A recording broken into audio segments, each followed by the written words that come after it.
हम लूणा चाह कर भी किसी को भी सिक्के का एक पहलू नहीं पकड़ा सकते। हम एक पहलू को हमारे हाथ में बचाने का और पकड़े रखने का प्रयास तो बहुत करते हैं, परंतु हम पकड़ कर नहीं रख सकते। जब भी हम किसी के हाथ में सिक्का थमाते हैं तो हमारे हाथ से दोनों पहलू फिसल जाते हैं। हम कोई से पहलू को भी बचा नहीं सकते, कोशिश करके भी नहीं बचा सकते। ऐसे ही हमारे जीवन में दुख और सुख दोनों घटित होते हैं, क्योंकि हम दुख को छोड़ देना चाहते हैं और सुख को अपनी तरफ से बचा कर रखना चाहते हैं। जैसे सिक्के का एक पहलू हमें नहीं पकड़ा सकते, ऐसे ही हम अकेले सुख को नहीं बचा सकते। हम बचाने का कितना ही दिखावा क्यों ना करें, ये सच नहीं हो सकता। सुख के पीछे दुख का आना निश्चित है और दुख के पीछे सुख का आना निश्चित है।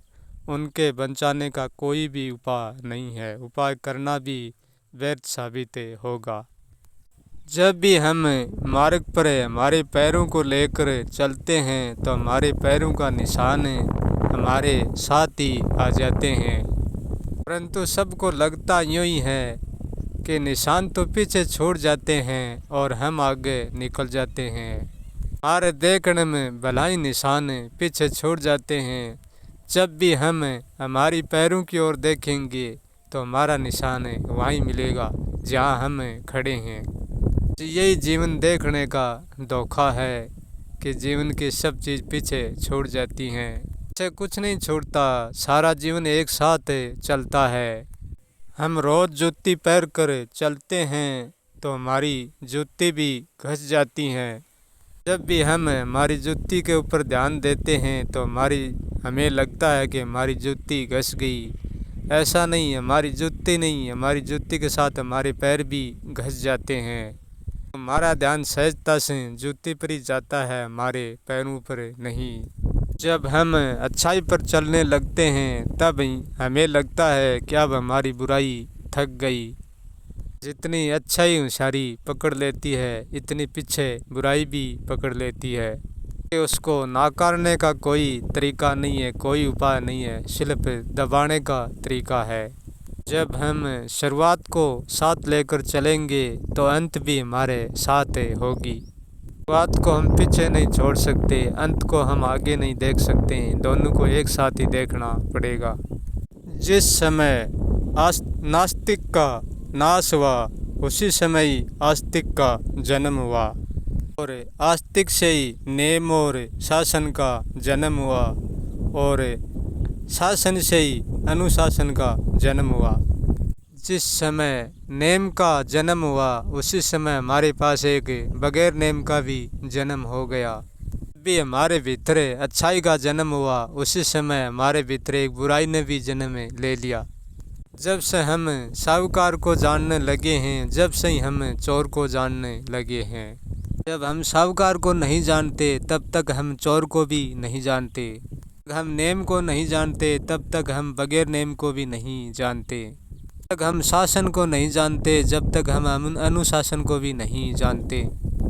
हम जिस चीज़ के बारे में उल्टा सोचा उसी वक्त ही उस चीज़ के साथ एक उल्टा भी हो गया।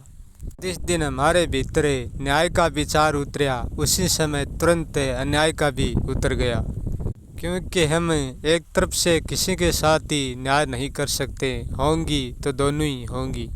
जहाँ न्याय होगा वहाँ अन्याय अवश्य होगा, अन्याय होगा वहाँ न्याय भी होगा, परंतु न्याय से अन्याय को भुलाने का कोई मार्ग नहीं है।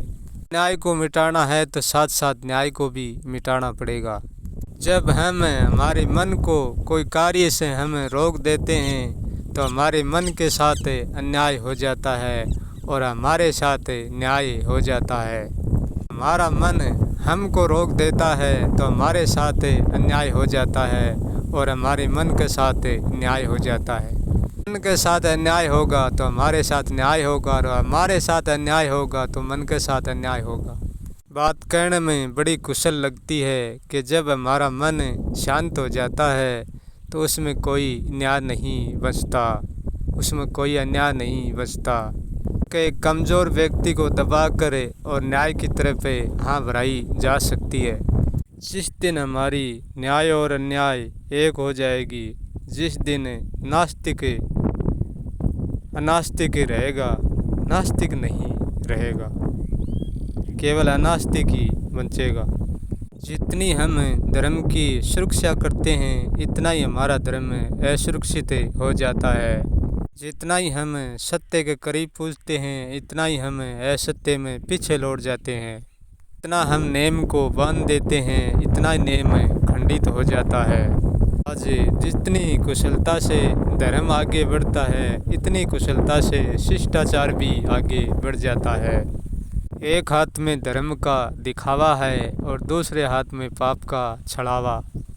जिस दिन हमारी सोच की उपज हो गई, जिस दिन सब चीज़ों की उपज हो गई, यदि हमारी सोच मुँह से सब कुछ निकाल ले, हमारी सोच में कुछ भी नहीं हो, तो हमें कोई भी पता नहीं चलता कि कहाँ सत्य है और कहाँ असत्य, कहाँ पुण्य कहाँ पाप है, कहाँ धर्म है, हम कौन है, हम है कि या नहीं है, कोई भी पता नहीं चलेगा। पता नहीं हमारी सोच के पहले हम था कि या नहीं था। शुरुआत में जाएंगे तो भी हम सोच को लेकर जाएंगे, अंत में जाएंगे तो भी हम सोच को लेकर जाएंगे, हम ठहरेंगे तो भी हम सोच को लेकर ही ठहरेंगे। सोच के बिना हम बन भी नहीं सकते और मिट भी नहीं सकते। सोच का सोचना ही सोच है।